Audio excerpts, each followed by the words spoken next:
we'll be looking at children and their well-being. And we've decided to focus on the transition rates from junior secondary school to senior secondary school. And what is the current situation in Kenya right now? We've seen there's a very high transition rate from primary school level to junior secondary school. That is, it's like 97%. That's the transition from primary to junior secondary. But when you come to junior secondary to senior secondary, there's a very low transition rate. At this time, the rate is at 61%, which means 39% of students have not yet reported to their allocated school. So today, we want to look at what is the reason why behind all this. Why are children not reporting to school at the right time? And why are they still at home, even after the government has asked parents to take their children back to school? So we want to look at the major reasons why children are still at home. And the major reason is financial constraints. Why? We've seen a lot of schools, boarding schools and secondary schools. There are requirements that needs to be met before a child reports to school. We have, for example, if it's a day school, we have school uniform, we have exam fees, we have transport. If it's a day school, maybe the child has to commute daily from home. So such small things for day scholars. There are some parents who can't afford this, and they are really struggling to see if they can at least get something for their children to start school. So they've not been able even to raise uniform. They've not been able to have anything in their hands for the children to report to school. Also, for the boarding school, for the children who are supposed to go to boarding schools, we've seen a lot of schools have a requirement that you have to pay full school fees for the child to report to school. And at the moment, we've seen parents crying. Okay, there's the economic state of the country right now. Some parents can't afford a lot of things, so they've not been able to buy the uniforms. Like the day scholars, they've not been able to buy the uniforms. They've not been able to get all those requirements, and even the school fees, the boarding requirements. You see, so a lot of things caused by financial constraints are making children not report to school at the right time. Secondly, we have placement delays and school preference. When the schools came out, we had parents complaining a lot that their children have been placed far. I saw someone who is was it in Kerugoya, and the child was sent to Garissa, and it's a day school. So you're trying to imagine, how is this person supposed to commute from Kerugoya to Garissa daily? And it became a challenge, but the government brought a solution that the schools can be changed. So there was a procedure that was supposed to be followed for the placement, for the change of schools. And we saw for the first week, there was a lot of jam in the system. And some parents were not able to do the transfer within that period. So there are still parents who are trying to do a replacement for the schools that their children were sent to. And that has caused a lot of delay, because the parent or the student is not comfortable with the school that the child was sent to. So they need to do the placement of the schools to the preferred schools that they want. Also, we have early pregnancies and social vulnerabilities. The holiday was too long, and there are children who are not monitored well.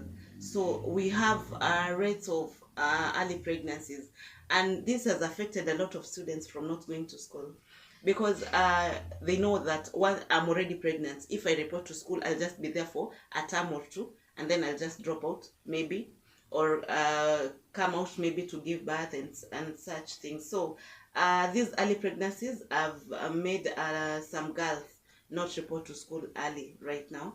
And also social vulnerabilities. We've seen there's some social ethics that has influenced a lot of children to not attend school. The environment the children are being brought in is also affecting the rate at which the students are reporting to school, because some have been they've been affected negatively, and they've been influenced by the society and the people around them.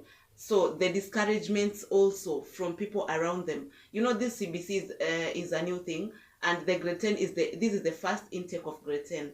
So there are a lot of negativities about it. So once it gets into the mind of the child becomes negative about the whole thing, and they are not ready to go back to school. So it's really affecting that rate, because the children already have the negative attitude towards going to grade 10, and they are not willing to go back to school. So that has affected a lot of children from reporting to school.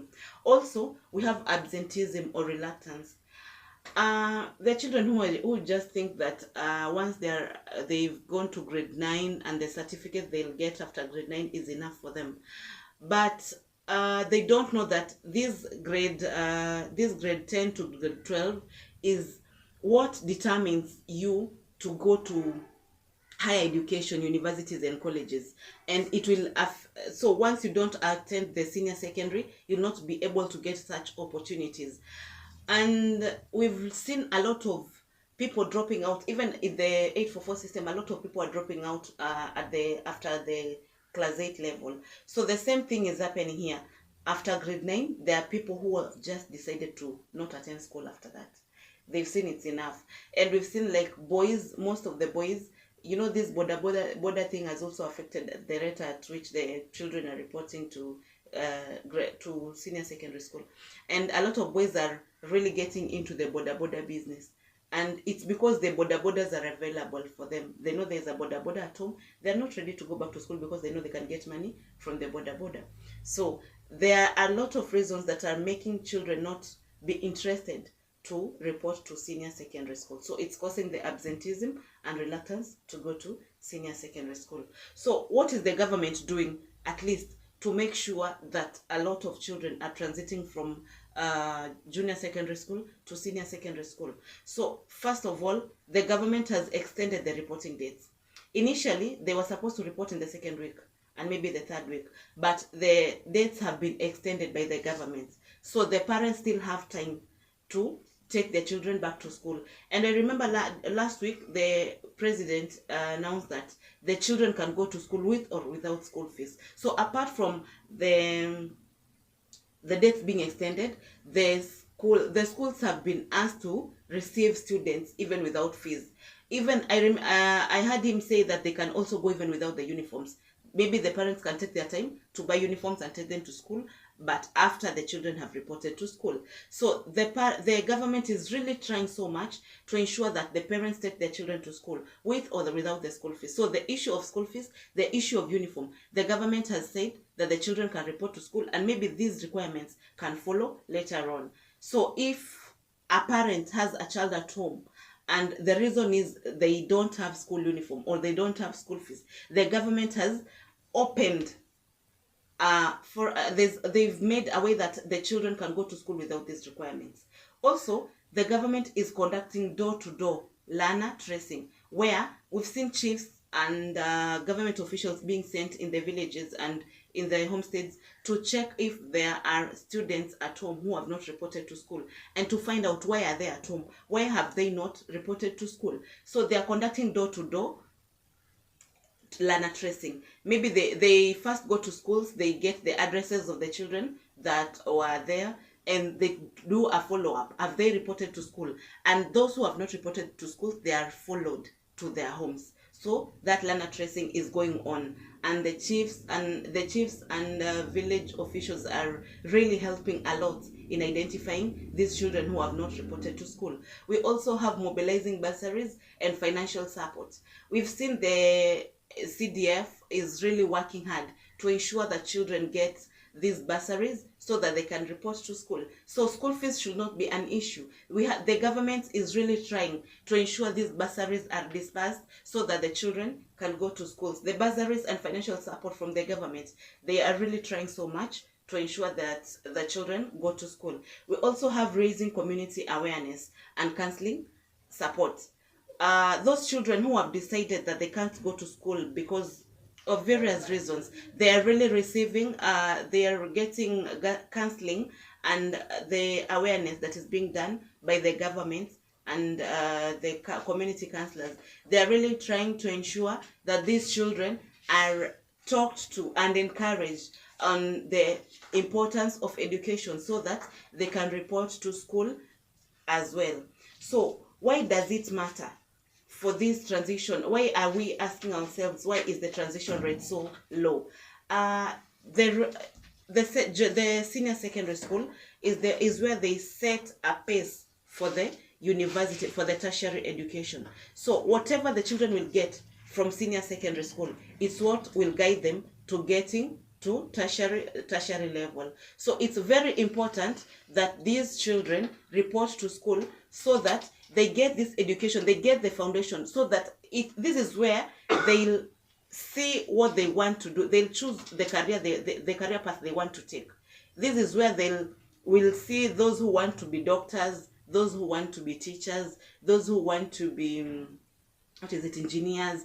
It's in senior secondary school where they'll choose such things. So if the children don't get to such a level, where will we get doctors from? Where will we get engineers from? So parents and the children who are at home should at least they should at least embrace this CBC and ensure that all children go back to school, because it is very important each child gets this education.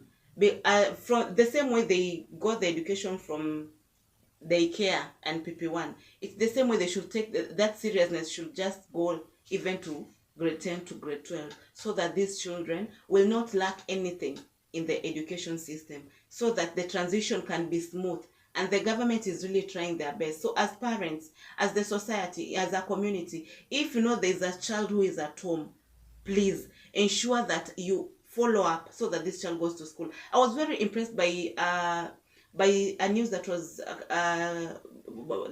focused yesterday of a child in Kisii County who was at a threat of getting married at an early stage, and the market women decided to take this girl to school. I was so impressed by this, and I wish everyone could embrace this. If you see there's a needy case around you and this child needs to go to school, but there are financial challenges or any other challenge, we've seen communities where they really value marrying off children at an early age. So we can, if the community wakes up, we can save these children and ensure they go back to school and they get this education. So it's the responsibility, it's not the responsibility of the parents alone, it's the responsibility of the community at large to ensure that there's a smooth transition from junior secondary to senior secondary school. So please take responsibility, be on the lookout, help the government and help these children, because they are the future. These children are the future leaders. These children are the people who will save this country in the future. So let's all come together and help these children to go back to school and report to senior secondary school. This transition rate should increase from 31% that have not reported to at least, let's say, to 5%. Let's see that 90% or 98% of the children who did the junior secondary school have reported to school, and we will have at least a bright future for these children, and we'll have a Kenya where the future is really promising, because they'll be focused in their education, and they'll be ready to get something out of themselves. You've been watching us at Gwira Gwira Podcast, and I've been your host, Fiona Mogita. Thank you for being with us today.